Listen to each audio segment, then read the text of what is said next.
बूढ़ी औरत ने देखा कि उसका पोता हमेशा खाने में सबसे अच्छा व्यंजन अपने लिए उठा लेता, लेकिन नौकरानी का बेटा उसे पहले बिठाता और बहुत प्यार से खाना परोसता। उसका चेहरा और स्वभाव बिल्कुल उसके प्रेसिडेंट जैसे बेटे जैसा था, जो सालों पहले गायब हो गया था। पहले तो बूढ़ी औरत ने सोचा ये सिर्फ इत्तेफाक है, लेकिन एक दिन उसने अपने पोते को दो बच्चों के साथ बुरा बर्ताव करते देखा, और जब बच्चों के हाथ में चांद जैसे निशान देखे तो समझ गई कि वही उसकी असली वारिस है। दरअसल प्रेसिडेंट एक भयानक एक्सीडेंट के बाद 8 साल से बिस्तर पर था। उस वक्त उसकी पत्नी ने उसका खूब ख्याल रखा, यहाँ तक कि उसके माँ बाप ने अपना घर बेचकर बेटी की मदद की, जबकि उन्हें पता ही नहीं था कि उनका दामाद बहुत बड़े धन का मालिक है। इतने सालों तक बूढ़ी औरत ने अपने बेटे को ढूंढना नहीं छोड़ा, यहाँ तक कि $3 मिलियन का इनाम भी रखा और रोज उसकी तस्वीर को देखती रहती। इस बीच बटलर ने अपने बेटे को ही पोता बनाकर पेश किया ताकि वो हाई सोसाइटी में जगह बना सके। बूढ़ी औरत उसकी हर मंशा जानती थी, लेकिन चुप रही। एक दिन एक औरत अपने 2 बच्चों को लेकर काम मांगने आई, पर गार्ड ने उसे रोक दिया। शोर सुनकर बूढ़ी औरत बाहर आई और हैरान रह गई, क्योंकि छोटा बच्चा बिल्कुल प्रेसिडेंट के बचपन जैसा दिख रहा था।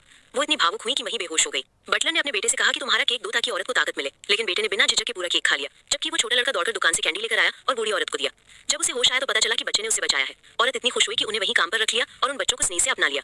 बटलर को डर था कि कहीं उसका बेटा अपनी जगह न खो दे, इसलिए उसने विरोध किया और कहा कि गांव वाले यहाँ नहीं रह सकते, लेकिन बूढ़ी औरत ने स्पष्ट कर दिया कि वे यहीं रहेंगे और बटलर को आदेश दिया कि उन्हें असली पोते जैसा व्यवहार मिले। बटलर जलता रहा, लेकिन बात मानना पड़ा। कुछ दिन बाद पोते ने बच्चों को अपना रिमोट कंट्रोल कार दिखाई, जिसे वो लालसा से देख रहे थे। भाई ने बहन से वादा किया कि पैसे आए तो उसके लिए भी कार खरीदेगा, लेकिन पोते ने उनका मजाक उड़ाकर कहा वो कभी नहीं खरीद सकते और गुस्से में कार फेंक दी। फिर उन पर चोरी का इल्जाम लगा दिया। जैसे ही बटलर उन्हें सजा देने ही वाले थे, बूढ़ी औरत आकर उन्हें बचा लिया। बच्चे घर में रहने के लिए खुद पोते से माफी मांगने लगे। तभी बूढ़ी औरत ने अचानक उनके हाथ पर वही चांद जैसा जन्मचिन्ह देखा जो प्रेसिडेंट के हाथ पर भी था। उसने तुरंत शक किया और चुपके से छोटे बच्चे के बाल का सैंपल डीएनए टेस्ट के लिए ले लिया।